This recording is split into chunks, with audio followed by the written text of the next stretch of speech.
So I'm also going to invite everyone to turn off their cameras if they would like to, or keep it on if you like, it's up to you. But I would like to introduce our elder, Mike Kelly, who's going to do our opening and closing prayer today.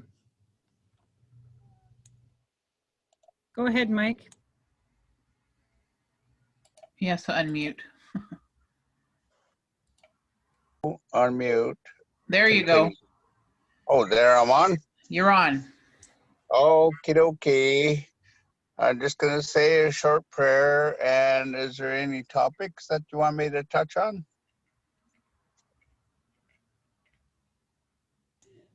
It's entirely up to you, Mike. We're going to be talking about grief today, and so we'll leave it with you. Okay, sure. In the name of the Father, and of the Son, and of the Holy Ghost, amen.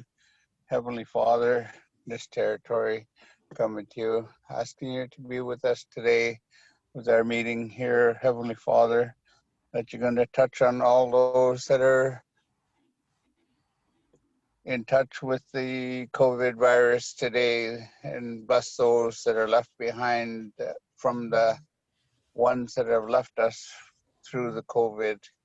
You know, there's a lot of people that have gone to the other side through this COVID virus, asking you to take them home in a good way, Creator, Lord God, ones left behind, that you will give them strength to carry on each and every day, Heavenly Father. Mercy, Lord, looking to you for guidance and strength for all our brothers and sisters around Mother Earth here today. Heavenly Father, thanking you. In the name of the Father, and of the Son, and of the Holy Ghost, amen. I know with the grief, it is very, very heavy subject to and deep to go into. You know, I'm just working with a family that is touched with grief and loss, and you know that there's a lot of questions, blaming, finger pointing, and everything. But in time is the only thing that we can wait for, is for those blaming and finger pointing to dissipate, and the family will come back together. But with death, the trauma, and everything that goes along with that, it's really, really tough, because many of us are not prepared for going through this grief, and it's a very, very, very touchy subject. And our nerves and our minds, they always tell us that our minds are not right at this time, you know, and we say things, we scream things, and without knowing what we're saying until it's too late. And to be able to come around with full circle and say, I'm sorry and I love you, and to let our loved one go. With that, so just a short word on that grief, and I'll turn it back over to you, Nicole. Yes, thank you, Mike, for your wisdom. I appreciate that. I also wanted to mention that the topic today might be emotional for some of us on the call today. So if you need some further support beyond your circle of care in your workplace, can you please reach out to myself or Sue Bartnick, and we can direct you to some further resources. So I'm going to now turn it over to Kath Murray. Thank you. It is an honor to be here. I live and work on the unceded lands of the Wasanic people, and I'm grateful for my neighbors and friends from Sartlet, Sayout, Pakwachin, and Sakim communities near where I am. When I started working with Nicole and Sue with First Nations Health Authority and with Palliative Care, I heard about the work that First Nations Health Authority was doing to try and help decrease deaths due to opioid and substance use. I contemplated the multiple losses that Indigenous people have experienced over the centuries, losses that are experienced day to day and week to week as people age, decline, and die, as well as sudden deaths associated with accidents, maybe with heart disease or suicide. And then I thought of the additional losses associated with the opioid crisis, and I thought, it just seems like too much sometimes. Though not all deaths are sudden, and not all sudden deaths are related to the opioid crisis, given the current focus on prevention within FNHA, it did seem like it might be helpful to look at colonization and the resulting losses, to look at sudden death and ways to respond to support wellness in the family and in the community, to look at grieving and healthy grieving, and again, to look at ways to provide support. I acknowledge each of you, community leaders, nurses, healthcare assistants, whatever titles you go by. I acknowledge the work you do both professionally but also personally in supporting individuals, families, and communities.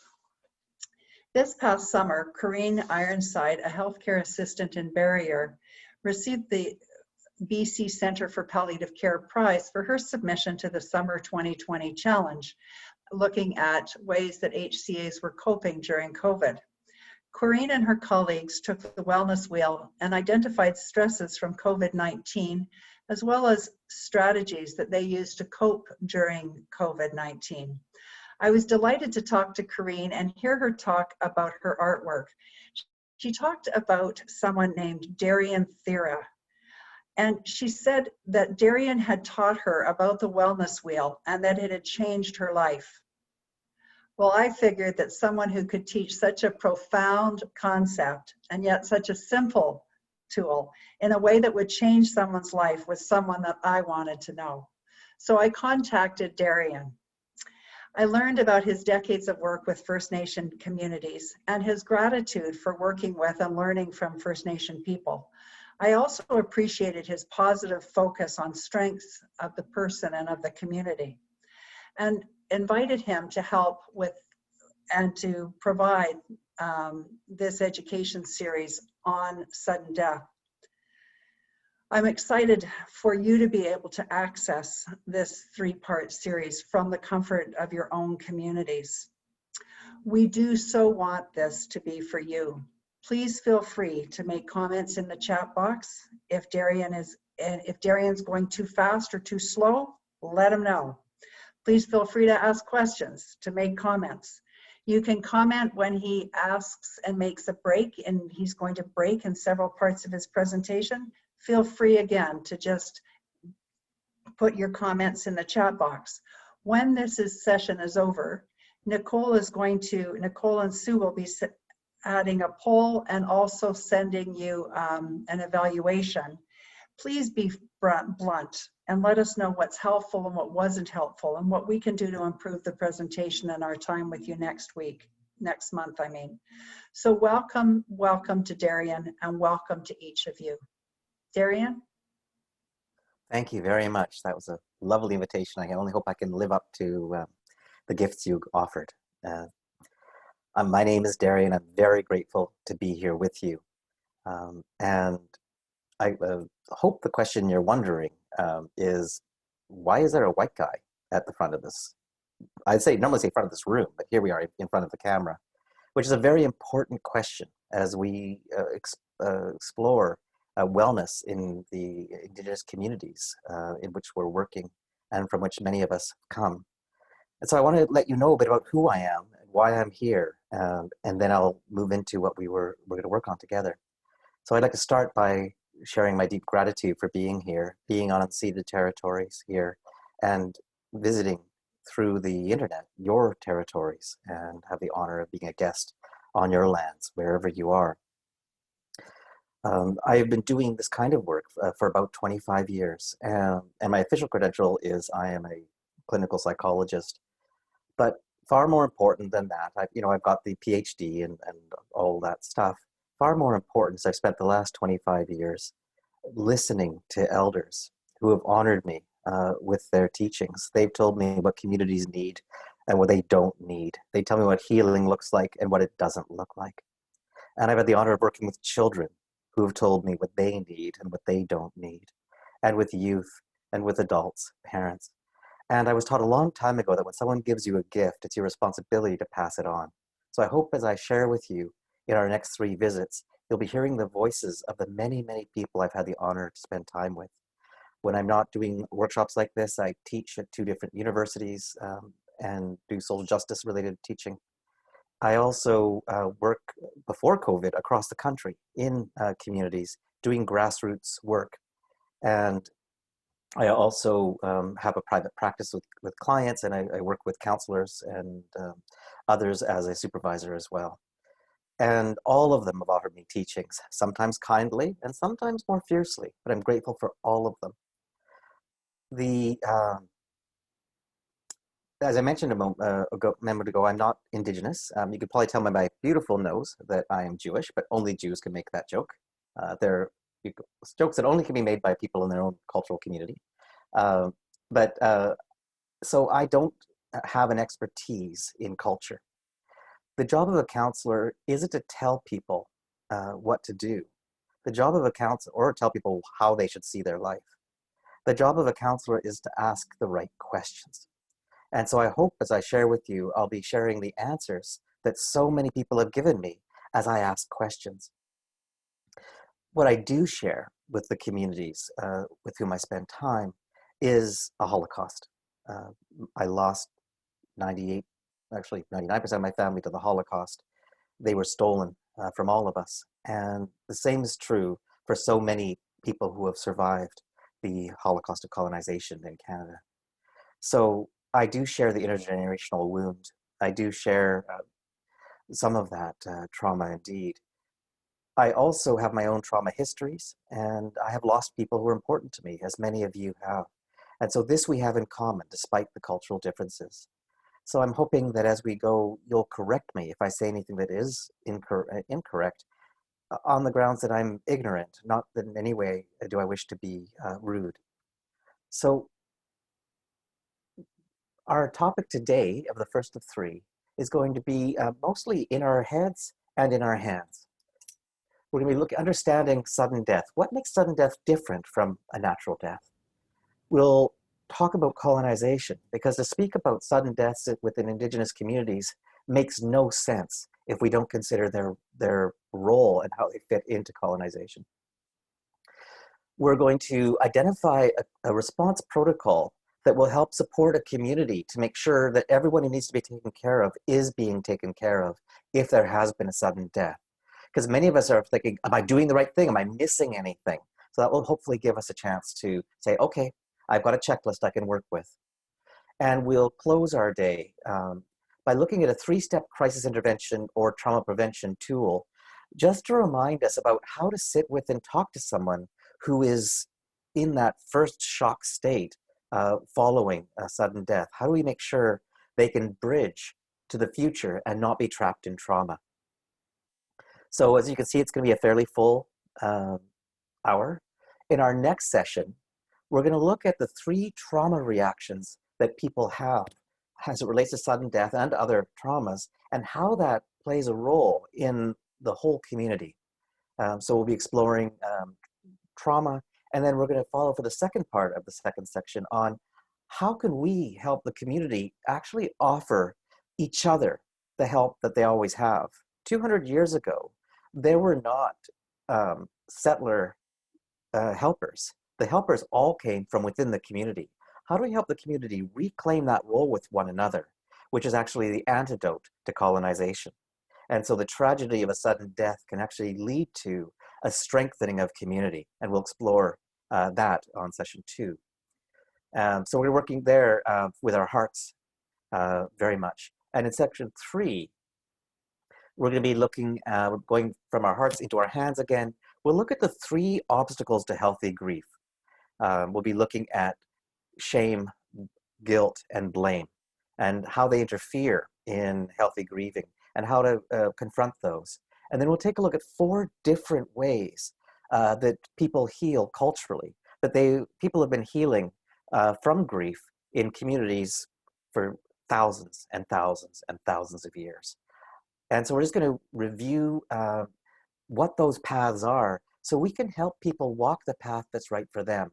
I'll be speaking about how we can support that path through our help as professionals, but really it's about helping people on a path that their families have been walking for as long as people have been on the land and the water. So that's the plan for the 3 sessions. And I think we should move forward now to this one.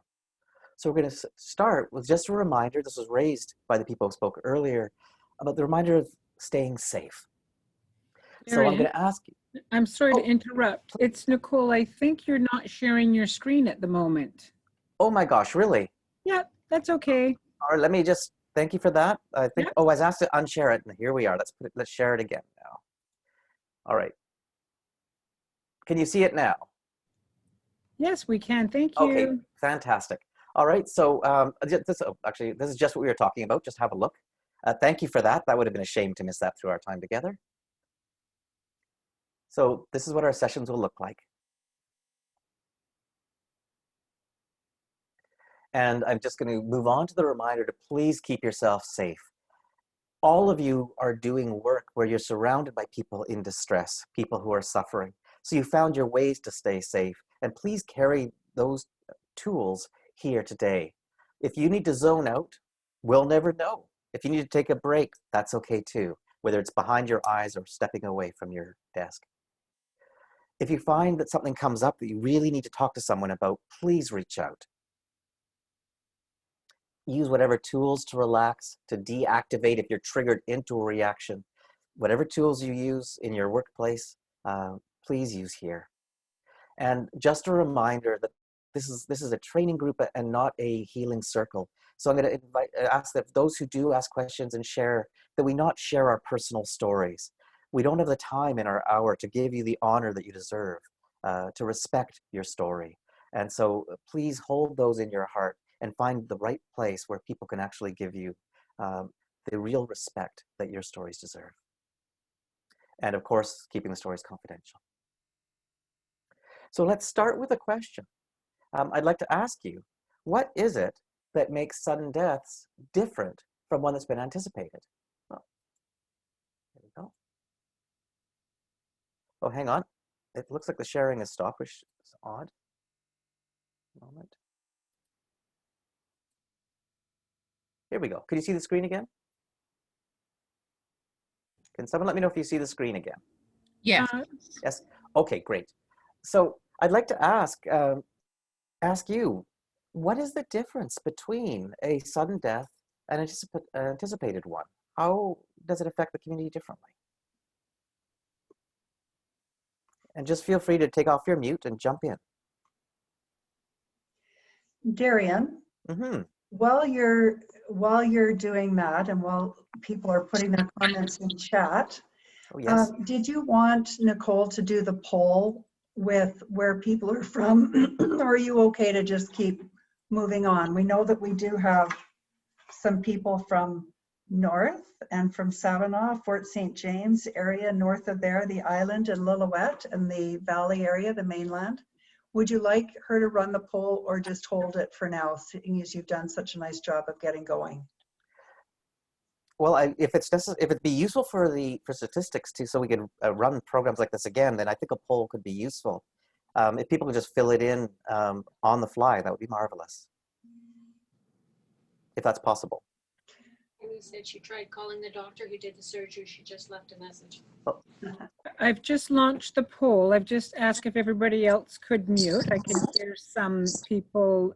So on the screen, it should pop up to say what area or territory you're calling in from. We're talking about the FNHA region. So I can see about half of you have responded. Thank you. So, and I'm seeing some comments that yes, there's no preparation to deal with or process the death. It comes utterly as a surprise. And that is really the most significant issue. Because it comes as a surprise, it triggers reactions that we experience that come that relate to other events that were a surprise, which are often events that we experience as traumatic. And so I'm going to just explore here what it means when we have an unexpected death. One of the pieces is the relationship is unfinished. So many of us find that our identity and our support comes through our relationships. And when we have to make a break for whatever reason. If somebody's going away or if a relationship comes to an end, closing it in a good way is so important for us to feel grounded and well. And when we don't have that chance, it feels unfinished. For those of us who have experienced a attachment wound, that is where, as a child, we didn't get the love and protection we required. We experienced abandonment through being either neglected or mistreated. It can trigger that wound, and we might feel once again like we're being abandoned. And for many of us, we operate with the assumption the world sort of makes sense, that things happen that are predictable, and it's how we get up and drive our car by thinking, well, there won't be a problem on the road, we'll be fine. So we have a sense that the world sort of goes along in a way that's basically safe, that's basically predictable. But a sudden death can throw all of that into question, and that can throw our whole world into question. And we might start asking, I thought things happened for a reason. This doesn't feel like it's happening for a reason. How could this happen? And if that could happen, then something else terrible could happen, and we lose a sense of stability.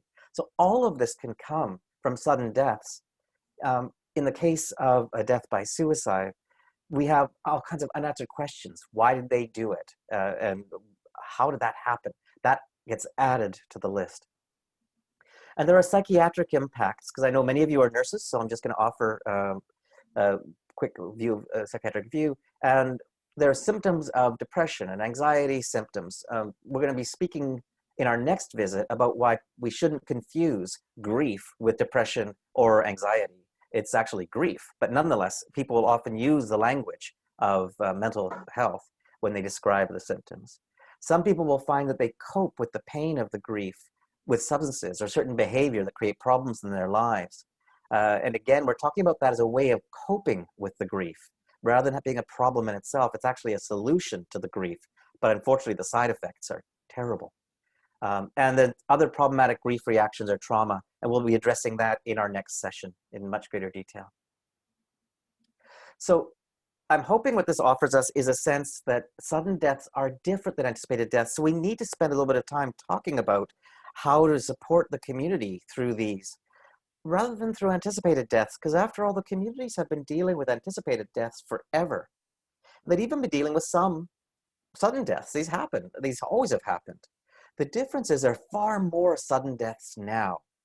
And why there are far more sudden deaths now, we're going to speak of in just a few moments. First, I'd like to open up the floor, so to speak, the screen, to any questions or comments.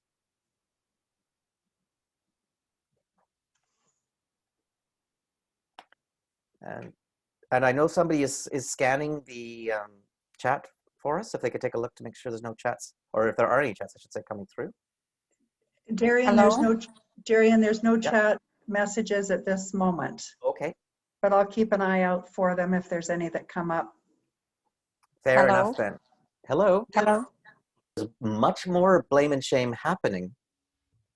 There's much more shame and blaming happening in the community because of the lateral violence that comes from colonization. And so we'll explore that just a little bit here.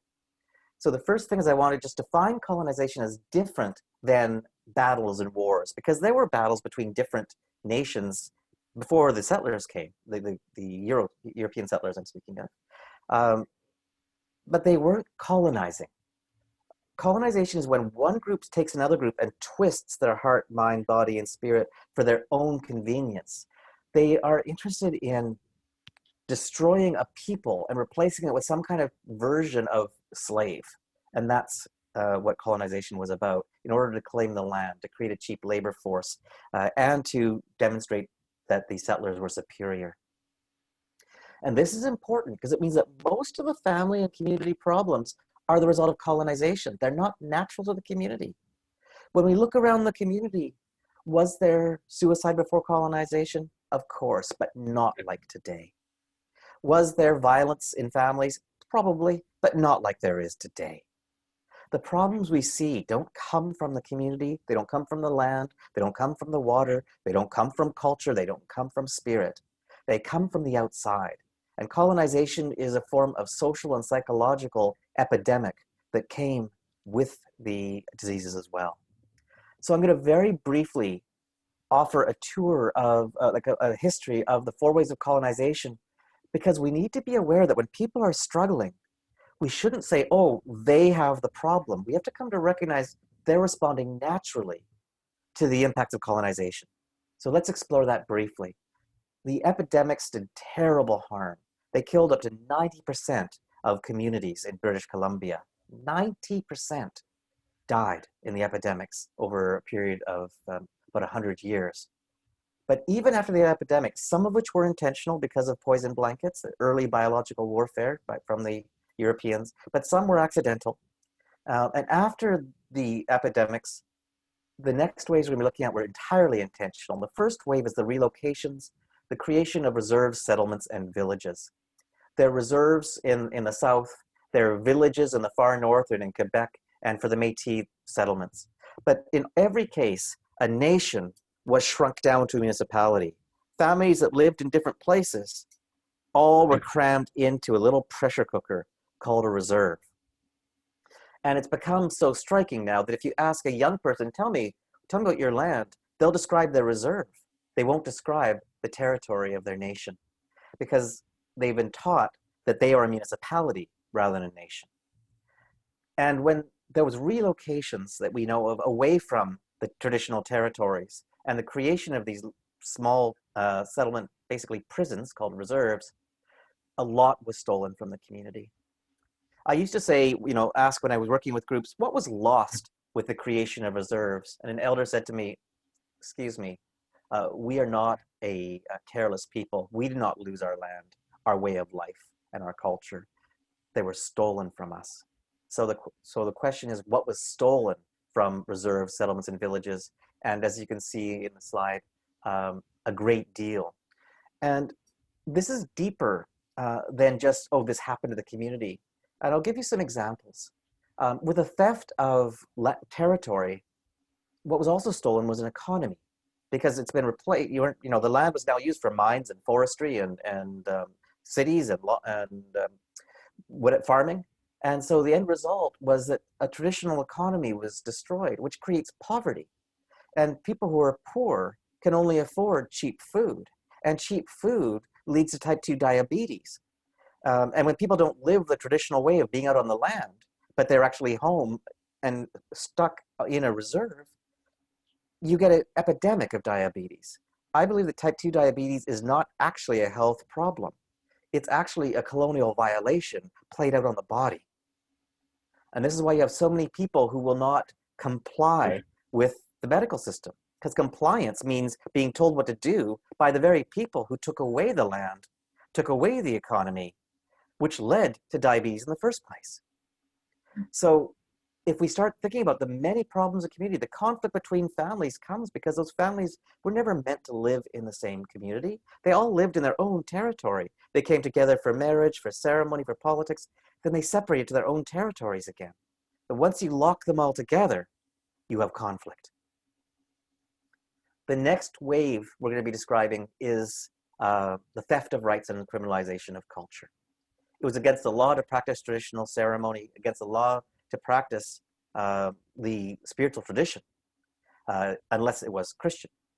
And the theft of, which is of course not traditional, has come more recently. The theft of rights, of self-governance, the ability to own land. So many rights were stolen as Indigenous people were considered wards under the state, meaning children. They were treated like children. So much was stolen there. It's our culture and our ceremonies that hold us when there's a terrible crisis, when there's a terrible loss like a sudden death. You take that away and make it against the law. And protected elders by not doing potlatches, by not doing UEP ceremonies, other ceremonies. And the end result is we don't have the spiritual foundation to manage the sudden death losses and also the anticipated ones. And so much more is stolen. Independence, politics. Traditionally, chiefs were chosen by elders because of merit, or they were born to be chiefs by heredity. Either way, and when they were born to be a chief, they were raised to be a chief. The government replaced traditional governance with whoever gets the most votes wins model. And what you have is the birth of conflict and corruption in governance. Now, there are amazing chiefs and there are amazing council members, but some of them are not so great. And they're there because they were able to bully or bribe enough people, they come from the right family, to get in. That is not traditional governance. And so the conflict we see in relation to governance does not come from the community. And I'll say it again, there are amazing chiefs and wonderful council members, just not all of them, as I've been taught as I travel in communities. And we're now coming to the third wave that we need to address. And please protect your hearts, because we're going to be talking about the school system. So please protect your hearts at this moment. The Indian school system was designed to take the Indian out of the Indian. It was designed for genocide. And it stole a great deal. It stole childhood, safety, culture, and language. But it also stole parenthood, because we learn to be parents from the people who raise us. And if we grow up in a residential school, then those are the people we see as our parents, and then we pass on their terrible teachings through the family. Or we don't know how to do things in the right way, even if we don't want to do them in the wrong. So much was stolen by the school system that we're all familiar with. The fourth wave may be a surprise. The fourth wave is all of us. There are currently more children in foster care than ever went to residential school. Residential schools have never closed. They're in foster care with mostly non-Indigenous parents, foster parents, and they end up going to a mainstream school. We have simply decentralized the residential school system. It has not changed at all. The Truth and Reconciliation Commission created a very important report, and many important stories were told. But it's smoke and mirrors, because colonization is still going full speed ahead through social and mental health services. In the name of saying, oh, the people we work with are sick and dysfunctional, we end up taking on the colonial role. Now I need to be very, very clear. There are incredible nurses and they're incredible workers in community. There are amazing social workers. There are fantastic foster parents. There are wonderful counselors. So don't get me wrong. They're incredible teachers. And of course there are terrible nurses, terrible teachers, terrible social workers, terrible foster parents, terrible community workers as well. And many that are good enough, that are doing a just fine job. However, the system is still designed to colonize. The relocation reserves were made possible because Indigenous people were seen as being heathen. And since they weren't Christians, they didn't own their land, according to the international law of Europe when the Europeans came. The criminalization culture was made possible, and the theft of rights, because according to the House of Parliament, Indigenous people, and this is their language, were savage, incapable of governing themselves, even though they've been doing it for thousands of years. The Indian school system was put in place officially because Indigenous people were seen as deficient and incapable of educating their own.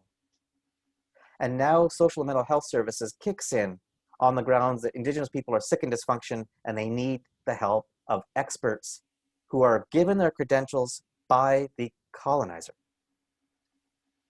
And this is where it gets dangerous, because if we take our credentials and the lessons we learn from the mainstream education we have, and we assume that it's true, as opposed to a product of the culture of the colonizer, of the settler, then we will actually impose it on people and colonize them by accident. So we're going to spend just a couple of minutes exploring these three really ugly words here underneath the social and mental health services.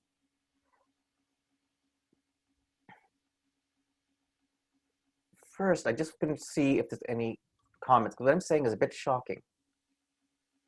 So, yeah. Darien, there are no Yeah. comments here, okay, except just a couple of private comments to me that and I'll just say this just so you can hear from a few of us, that you're doing a wonderful job. And thank that's you. lovely. You're speaking nice and clearly, and I'm just totally engaged in hearing you. So if anybody's feeling lagging or feeling like you want to pass on some feedback, one thing that's so challenging is to do things without being able to be with people. So Darien, thank you. Oh, thank you. I wish I could see your faces. It's so hard, but I'm so honored So I will carry on giving in the trust that your faces are receptive and feeling safe. So thank you for that. Darien. Okay, oh, And lovely. another thumbs up. Fantastic. All right, I'll carry on then. There we go. Carry on. So here is where I reveal myself. I'm what's called a post-colonial radical feminist, but don't be scared. I'm really, really nice. It's nothing to do with it sounds like a scary name. By feminist, it means I'm always aware of power relations.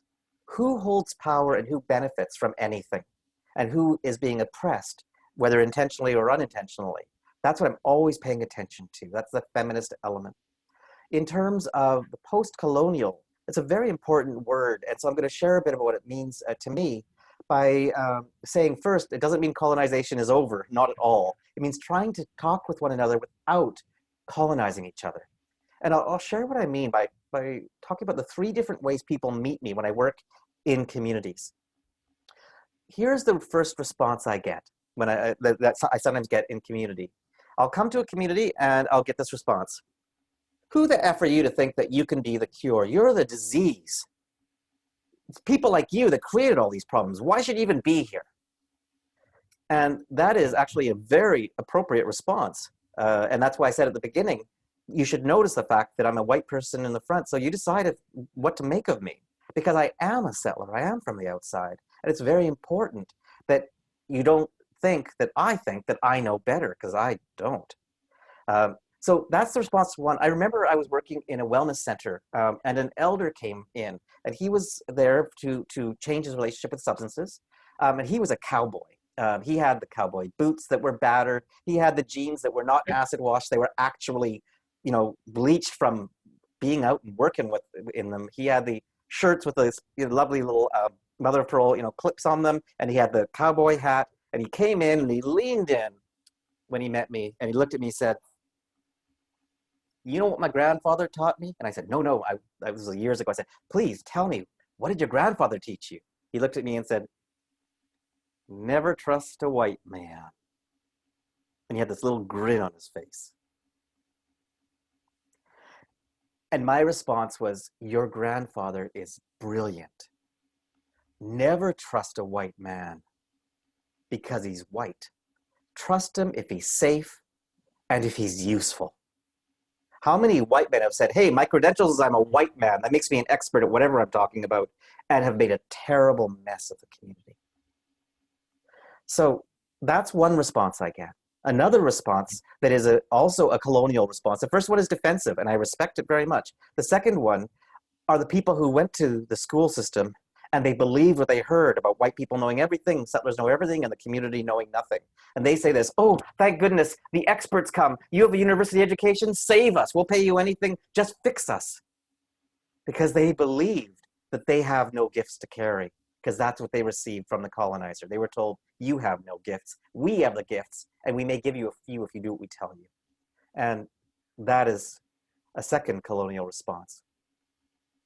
The third response is the one that's healthy. It's post-colonial. And this is what it is. Who are you and what role do you think you have in our lives? This is a genuine question. Who are you and what is your role? The second question is, are you safe? And the third is, are you useful? So as we're going to be talking about colonization and being post-colonial, my invitation to you is to ask yourself this question. Am I very clear about what my role is and what it isn't in the community? Am I personally and culturally safe? And am I genuinely useful? And if you can answer those 3 questions in a good way, then you are being post-colonial. There's more you can do to even fight colonization. However, it means you are not doing harm. So there's such important questions, so I'm bringing them here. So that is... Darien, when you're Yes. finished, there's a comment. I'll just putting in please. a comment for you. Share it now and I'll... So from... And just identify, they look really scary because feminism says language is controlled by the people in power, just like the word we used. Just we were talking about just now, actually. So individuation, this is the trick that medical and mental health services use to blame the victims for their experience. The first thing we do is we individualize. We say, you have a problem, not you're responding naturally to the impact of colonization, but that you personally have a problem. Not that your family's been devastated by the Indian residential school system. No, you have a problem. Not that your land has been devastated so that all the sacred territories are now turned into mines or poisoned rivers. No, you have a problem. We individualize, which allows us to avoid responsibility for the violation of the entire community by colonization. The next step, we say, you're sick, you're depressed, you're anxious, you're an alcoholic. Pathologization means to label as sick. Think about this. For those of you who have lived in reserve, if you look around, there's a lot that's going wrong. There's a lot of suffering that comes from the impacts of colonization we quickly reviewed. If you don't feel depressed sometimes, you're either incredibly resilient or maybe a little crazy, because things are really bad for a lot of people. Now, there are amazing families, there are amazing people, don't get me wrong, there are amazing government and projects and activities, but there's also a lot of tragedy. Enough that I know that I can feel despair and I only visit. And considering the secrets, considering all of the replicated traumas from residential school that have now come into community, and you look around, if you don't feel scared sometimes, you're probably missing something because there's a lot to be anxious about. But we will label somebody as depressed or anxious and medicate them because we don't want to acknowledge the fact they're responding quite naturally to the wound of colonization. And alcohol, I mean, let's face it. Even if about 12% of people have alcoholism, if you wish, there's a lot of controversy around this, but let's say 12% of people actually who struggle with substances actually do have a biological disease, if you want, or trauma/heredity sensitivity to a particular substance. The other 88% don't. And if we tell somebody, oh, you're an alcoholic, we ignore the fact that most people drink because they're medicating the pain of colonization. That's why they drink more than just feeling good, because the colonization is so painful that one of the few things that make you feel better is alcohol. And people talk about heroin as if it's really addictive. The fact is that people who go to the hospital and get morphine are getting heroin, and 99+% come off of it without being hooked. The reason heroin is so hard to kick is because it's really good at making you feel better in the face of colonial trauma. And so we end up having this engagement with substances and other behaviors that are actually medicating the pain of colonization, but we say they have a mental problem. No, they've got a solution. And the only problem is their solution has terrible side effects. I would never recommend alcohol or heroin, even though it makes you feel better, because the side effects, if you use it as a medication, are terrible. But these people are not sick. They're wounded by colonization. And we have to be careful not to look at them through the lens of the medical model when they don't have a medical condition. What they've got is a terrible colonial wound. So just to close this section, I'm going to ask that you imagine an Indigenous person you know who is struggling right now, maybe with grief, but maybe with suicide or violence or substance misuse or other behavioral problems. And don't just think about them for a moment and just remember what their problems are, but don't dwell, because I don't want you to become, feel miserable. Now, consider the family problems that led to it. People aren't born that way. Was there chaos at home? Was there substance problems? Was there neglect or abuse? Was there poverty? Was there unskilled parenting? Now, families don't come that way. They come from unhealthy communities. In the community, were there secrets that weren't being talked about? Were people not living the culture? In that community, was there unemployment? In that community, was there conflict between families, etc.?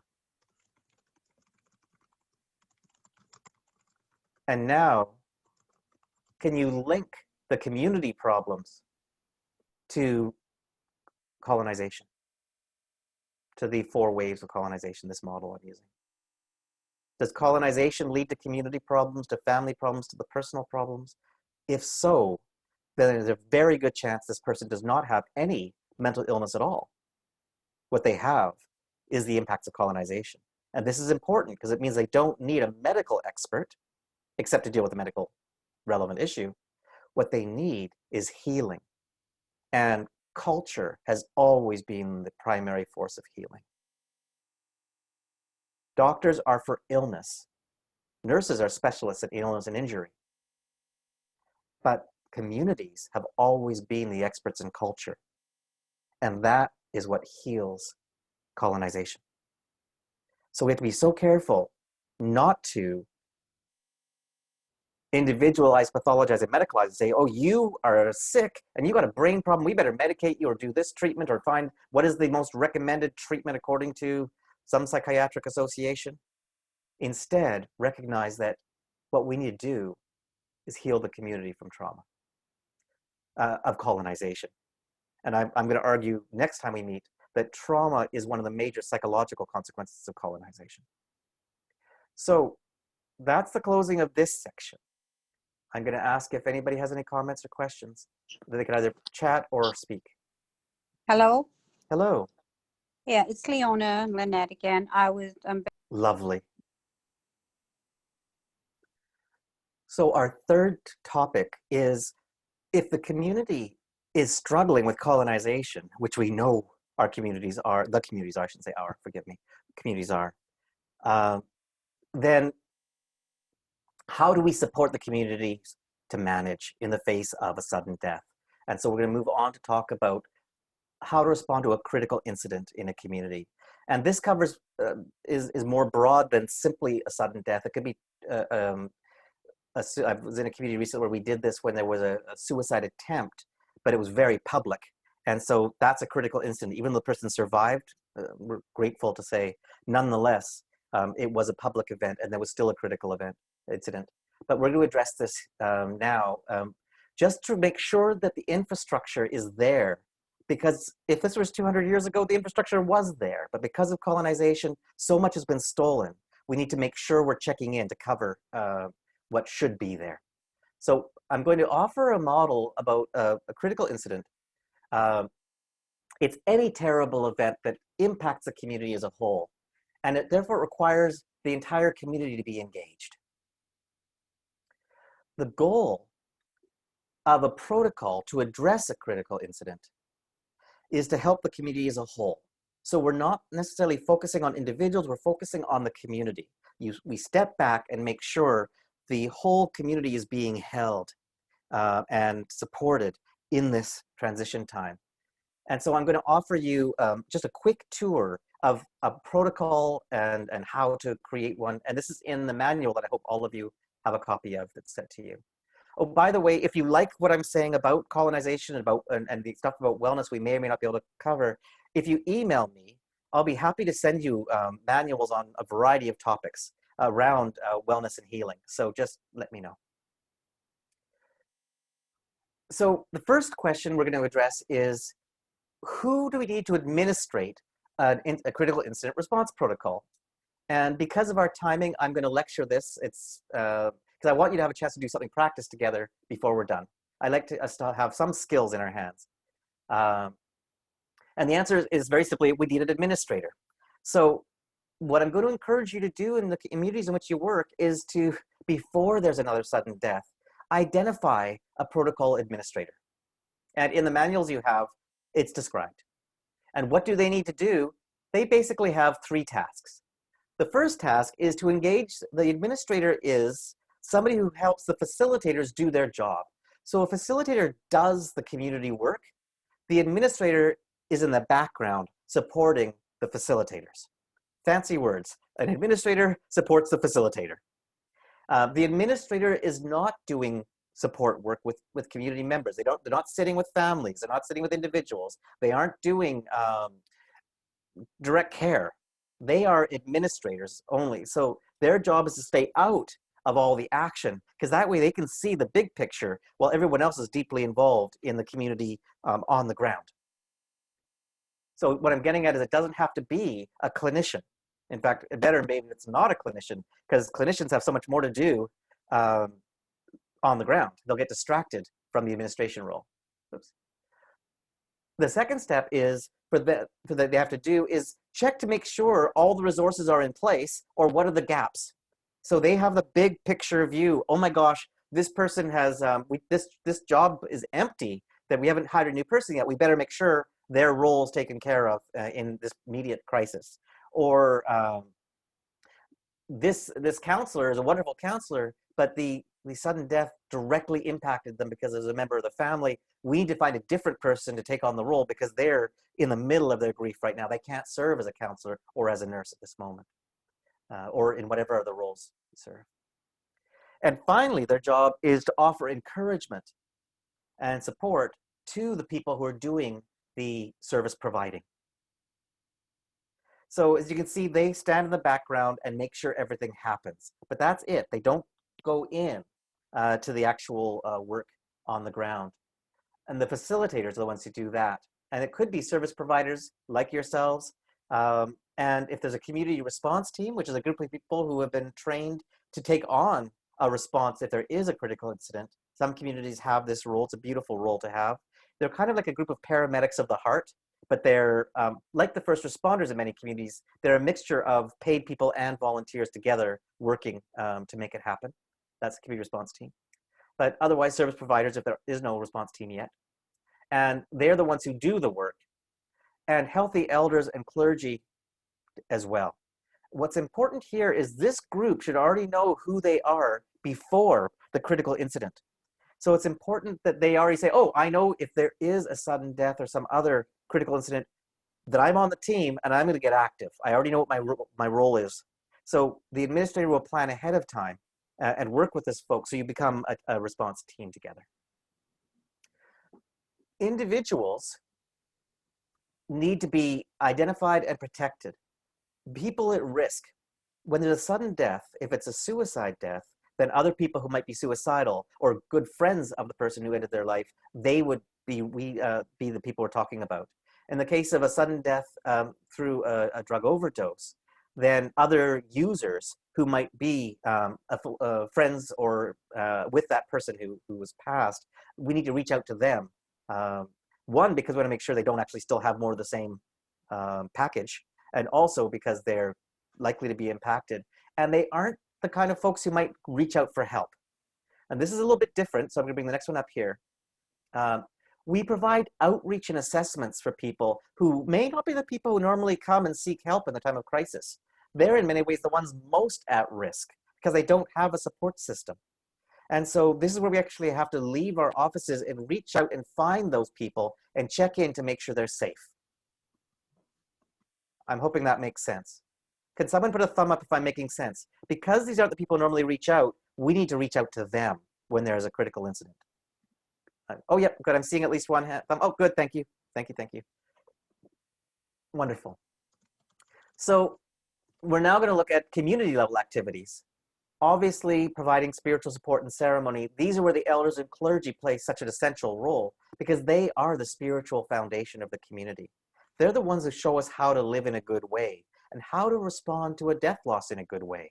And so at this time, we need to look to them for guidance, and that's their role. In some communities, there isn't a safe place where people can drop in for counseling because of politics and other things that are going on in the community that are the result of colonization. So you may need to develop a temporary counseling center.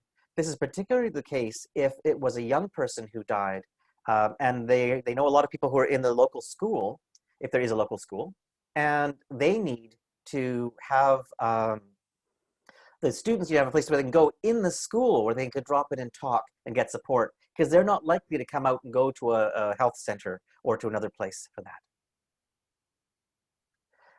And finally, guided sharing circles for family, for witnesses, interveners, community workers or members, for leadership.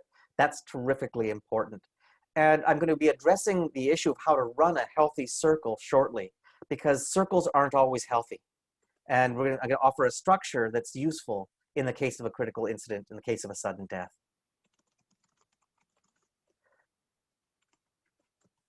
It's important when there is a sudden death, particularly if it's suicide, but also if it's a drug overdose, that during the funeral, the person is not glamorized at such a level that other people would die to have that kind of honor, because it can actually lead to an ongoing problem of death losses in the community.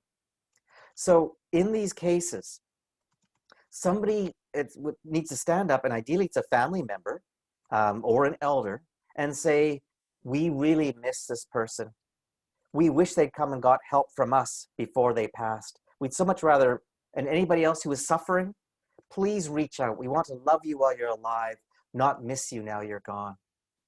Not to disrespect the person who passed. This is not in any way putting them down, but it's just saying the importance of reach out, please, we want to love you while you're still here. And that is often something that happens naturally in communities, but it's important, especially in a suicide death, that someone says this, and ideally it's a member of the family. So here is a summary of the response protocol, and this will be in your manuals. You just take a look and see, all I've done is offered you a way you can tick to make sure that it's covered. The administrator tasks here, the facilitator, who they are, have they been identified and mobilized, the tasks of the facilitators, and finally for the community, what needs to happen. This is a very quick tour, but I hope you're going to look at and say, hey, we do all this already. Your community very likely already has a response protocol of some kind, even if it's not written up. But if you're noticing any gaps in your community, this is a great chance to work on talking to the right people to make sure that should there be a tragedy, the community is at least ready to respond. And that's the closing of this section. I'm going to ask if there's any chat that I may address, or if there's any comments. Darien, Yeah. excellent. A couple things. People are wanting to have access to your handout, and I'm thinking a couple things. One is that Sue still needs some people to put their emails and their names so that they can enter in for prizes and all, but also so she can send the information and your email. So put that into the chat. But two, we can also post this and a link to your website on the page where the videos are going to be. Fantastic. That'd Okay. be great. And the other thing, let's see if there's any other chat that comes up, and if anybody else wants to just chime in here, please do. I'm thinking that you're going to go until at least 2:20, and then there'll be time again for questions. And if anybody needs to leave earlier, that remember that you will be able to access this from the website. Thanks, Darien. Thank you. That'll carry on. Thank you. Our last topic is, now we've looked at the community. What about the individuals who are in front of us? And that's what we're going to offer now. I'm going to be offering you a crisis intervention or trauma prevention tool that is not therapy. It's crisis intervention, and that's a very, very different. And I'll explain the difference. I'm not saying that if you want to support people who are struggling, you now have to be a therapist. You don't. Anyone can do crisis intervention. Anyone with a heart full of love can do crisis intervention. Therapy is more of a skill that's developed, whether you develop it through prayer, ceremony, and the teachings of elders, or you develop it through other training programs. But you don't need to be a therapist to help people who are struggling in the face of a sudden death. So I'm just going to offer you a very quick introduction to a simple 3-step approach. Trauma, we'll talk about next time, is being trapped in time. People who are trapped in the moment of their wound live a life of suffering. Our job is to help people stay on the river of time, so they flow from the past to the present and the future. And that's the path we'll be taking in 3 questions of crisis intervention. We ask about the past, we listen to the present, and we plan for the future. The first question we ask should be familiar to all of you. It's, what happened? That question, what happened for you? Tell me about it. What's happened for you? And they say, so-and-so has passed. Tell me how that was. What happened for you? This question seems so simple, but it's extremely important. When I first started doing my healing work, as I've done 12 years of therapy just to get stable. I was a wounded soul growing up. And I remember after my second or third session, my therapist who I stayed with for 12 years, she was wonderful for me. She said, Darien, you know what? You're a smart guy. You drop names like crazy. Are you ready to start doing your grief and healing work now? Are you ready to start doing your trauma healing? And I said, I'm afraid if I start crying, I'll never stop. And I imagine myself like an ice cube melting, and there'd just be like a pool of salty tears on the floor, and there'd be no more Darien, just this pool of tears. And she said, Darien, trauma is being frozen in a lake. You can't move. You're frozen in time. But your tears and your healing will turn that lake into a river that you can flow with time again. Our job when somebody is experiencing a terrible crisis from a sudden death loss or other incident, our job is to help them stay on the river of time. And we start by asking what happened in the past, which puts the event in the past. Where were you when you heard about this? Who were you with? We ask about what happened when they heard about the death loss. And if they were there, tell me about that happened in the past. The next step is, how is it affecting you in the present? That's the question. How are you doing with it, basically? How is it for you? How are you handling it? And you'll notice I've got the 4 directions, or the sometimes called the medicine wheel questions, those 4 elements of who we are. For those of you who love counseling, it's always valuable to listen to which they share about, which they leave out as they talk. But for those of you who think that's a bit too much for me, then just how has it affected you? Allow them to release the pain that's trapped in their body and to release it out so they can get it out. It's like the pain is like poison that needs to be released. And when we release that darkness, we feel so much more capable of living in wellness. So just getting it out is about freeing ourselves of the suffering. That's the second step. The third question, some people stop here. What happened? How are you with that? Oh, that's such a terrible thing. I'm so sorry. They think they're done. And this leaves people trapped in their pain. The third question is essential. It's the future. What can you do to get through this, and who can help? This is the self-care question. What can you do to get through this? And this is also where you're looking for a support system. Who can help you get through this? These 3 questions, what happened in the past? How are you dealing with it now? What's going on for you? Because the more they share, they might say, oh, I've got a stomachache all the time. It's because of that. I thought I was getting sick. Maybe I had COVID. Or I'm getting, I can't eat. Or I eat all the time. Or I can't sleep. Or I sleep all the time. Or emotionally, I just feel so flat. I feel empty. Like, am I depressed? Actually, no, you're grieving. It's good to be able to get that out. Mentally, I can't stop thinking about it. I think I'm going crazy. And spiritually, how's your life been affected? Some people say, I used to think everything happened for a reason, and now I don't understand. I don't see that anymore. And they're devastated, and it's important they talk about that experience. So how has it affected you? But here's the thing about crisis intervention. I forgot to mention with part 1, the past. You only go back a maximum of 48 hours. And when it comes to the future, you only talk about up to 2 days from now. It's 48 hours before and 48 hours after. 4 days. That's all that you focus on. If you say what happened, they said, I'm going to tell you about my childhood, that's not crisis intervention, that's therapy. When they say, oh, well, I just heard the news and, I hadn't, and I was so upset, that's what you want to hear about. What is happening now in this last 48 hours and what's going to be happening into the next 48 hours for the future? Not in 5 years, I want to have X, Y, or Z. It's only about the immediate past and the immediate future.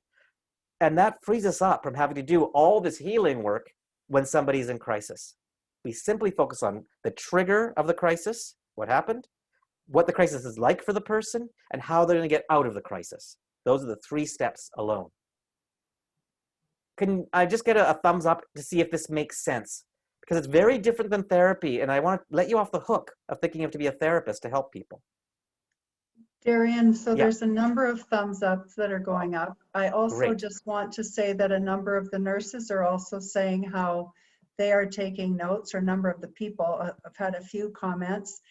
And I want to comment on there's a group called Public Health Palliative Care International. And one of the quotes out of that group, as they have tried to help people learn to provide care within community is don't leave death to the experts. And I love what you're talking about in that you are strengthening into every individual here and those who they know in their communities who are just gifted, natural support people.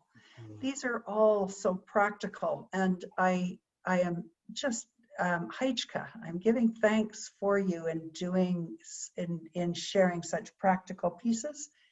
I don't see any other notes in the chat at this moment, but we did see those hands go up. Thank you, Darien. Lovely. Thank you so much for that. I feel honored. I do. I'm going to do a practice with you. And because of our time, I'm going to do it this way. I'm just going to give you a feeling of what it's like with these 3 questions. But here's what I want to do, because I want to do a bit of self-care at this moment for all of us here.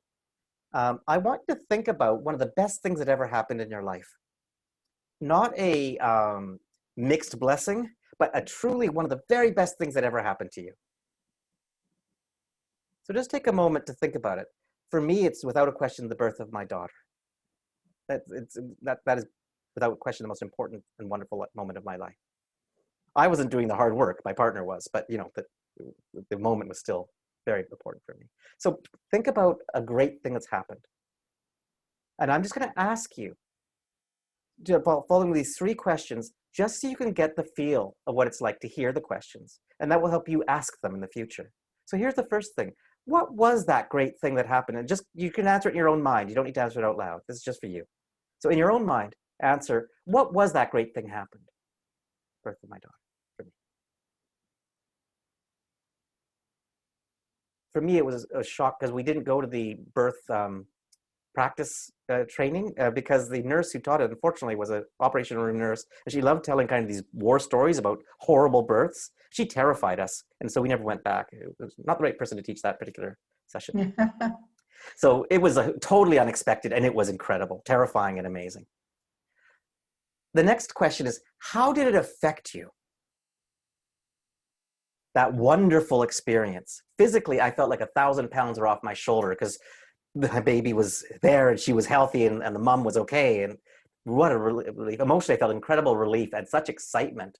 And mentally, I was thinking, oh my God, I'm a dad. I can hardly believe this. And spiritually, I've never been the same again. The moment my daughter was born, I never asked ever again, why am I on this earth? Because no matter what happens to my daughter, I'm on this earth to be her father. And that's changed my entire life. So that's me. I'm going to ask you now, how were you affected physically when this event happened?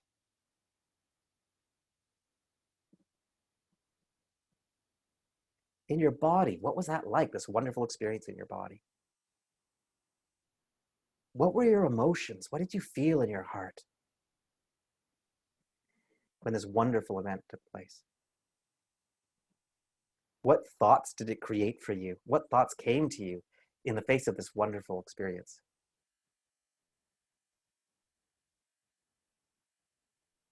And finally, was there a spiritual change because of it? There may not have been, but there may have been. So that's the experience of the present. And then what can you do based on this to make your life even better, and who can help?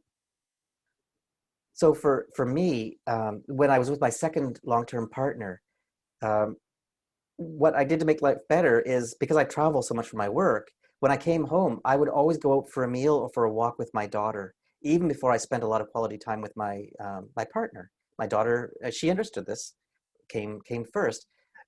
And she helped by allowing me to go out for a walk or for a meal with my daughter without guilt tripping me and saying, hey, why aren't you coming to, because then we spent our time together after that. Because my daughter came first didn't mean that I didn't also spend time with my partner. Of course I did. But she allowed me that space. So she was the one who helped me. So I could tell my daughter every time that I loved her, which drove her crazy from the age of 15 to 20, but now she likes it again. She loves it when I say I love her. So, but that was what I did based on the experience to make life better. Now for you, how can you make your life better based on that amazing experience? And who can help you really take another step to wellness because of that experience?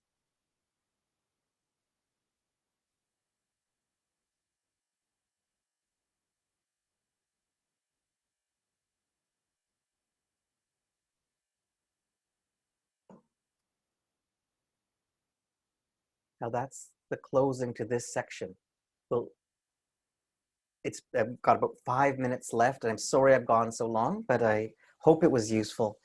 It's been an incredible honor spending this time with you thus far. And if anybody has any questions, either through chat or in person, I'd be delighted to answer them for the last 5 minutes we have.